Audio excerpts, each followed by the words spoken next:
heure bi jot na de yaay am na tey ku dul ndogu nag waa kay waaw kii sa papa foog ko muy doog a ñëw moom la yow jaaxal nga ma nag laa ko bëggee ah maa ngi tuub heure bi waroon a fekk nga ñëw bu yàgg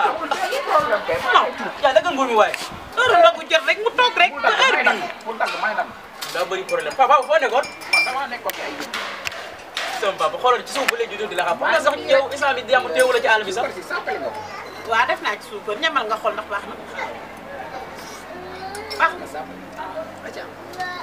coupé waaw kay heureusement sax sóoraale wu leen ma ci woon ci taas ah kii am nga sa fa sugar wala ay sama papa xool waaw kay mu fa doon tànnal ma sax ci bi sallallahu alayhi wa sallam lii la doon ndogoo amoon na jëmmi jamono ndeysaan mu yoroon ci benn nit ñëw rek ndeysaan xiif bon dégg nga bëgg a dee mu jox ko 48 heures la woon am na ma man xaar benn ñaar kooku yow sama yaay ni ñett yaay waaw yow lii nga def foo ko teg sama yaay la doo sama yaay yow ah bu dee sa yaay la bu ma retaan de lii nga def moom tegoo ko fenn sama yaay la kii gën a tuuti ci kër gi nga jox ko ñetti tàndar yow mag tegoo ko ci yoon mag nga li ngay mag ba pare ma ne tegu ko ci yoon lii benn tàndar du ma ci yàpp tee sa tàndar bismillah eh réegul fii ci bool bi toogal nga ndog nga xaar mburu beeg café gi lekk ay tàndar kenn du ci yàpp defal mburu jox kii jëlal la nii am naa la nostal histoire nag histoire bi ma dajeg fii tey ñaari booy yooyu noonu ci kii bi ci bool kii koñ boobu noonu histoire ban ñaari booy yi ma dajal tey ci booli koñ bi waaw am na koñ bu ma jàdd ni dafa ñaari booy waaw ñaari booy yu toog noonu doon xaw ma mu daal lu ñu doon def noonu nijaay dagal mburu jox kii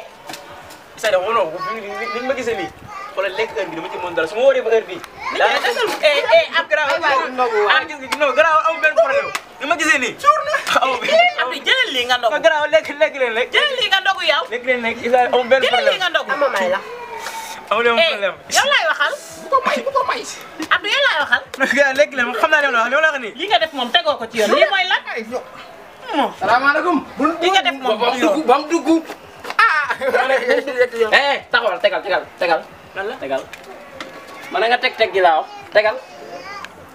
léegi man ngaa randu nii andul nii dama toj kër gi yow andul nii ah andul rek mbaa ma wax histoire bu ma gisoon fee ne am na benn paa toogal ñu ndogu benn paa ma dajewoon fee ne borom paa nga toogal ñu kala toogal ñu ndogu da doon sàcc saay man du ma sa morom sa baay laa ma ne sa baay laa wax yow tàndarma gi indil tàndarma gi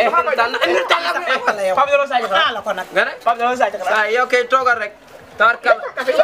maam suñu jëlal yow yokkal café taxaw leen taxaw jëlal Abdou jëlal bi taxal Pape rek la la rek la yow nga ndog tey de naa mel ni montre moom wala boo ko digg gi ndogul yow kafaay wax suñu papa day ndogu bu jeexal mburu bi gën a gën mën nga maa bàyyi wala mën a maa bàyyi man la tey kii du ndogu yow laay waxal maman noppi affaire la quoi ah café gi neex na de neex na ah neex na de jàmm waaye yow de waaye man nga maa bàyyi wala mën maa bàyyi naa mos ci meew yow la may problème dina jeexal meew doo may maman meew waaye yow lan la sama xarit papa yëpp yaa ci gën waxal kii noppi mbaa ma nettali ko histoire rek waa lan moo xew wax laa xam mu noppi maman noppi lu xew lan moo xew laa jàmm la yow kay jàmm rek a xew day sama doom ndey ndeysaan nekk xaritu imam di ko doxal mission loolu la fa demee léegi nag loolu la moom moo tax te xam nga di lu dekk ci imam moom dama koy wax nga dëgg bi san ni ko gisee moom bu amee gan lépp lu mu jàppoon da koy bàyyi moom waxuma loolu moom lan moo ko teree ndogu est-ce que daa am xaritu imam kay su teewee kay bokk na waaye ñëpp a wooroon di heure ndogu jot da ngaa war a mën a ndogu ndax ma wax wala bu ma wax maman meew rek may ko jëlal nga ndogu kan ndogu saa kii du ndogu day sama doom day la kii sama du lekk la du lekk kii sama xarit la xamante ne papa xamante ne waa ñu doon neen nañ wala nga teg kii nan lan amee droit ñëw ci kër gi ne la ko lekk looloo ma jaaxal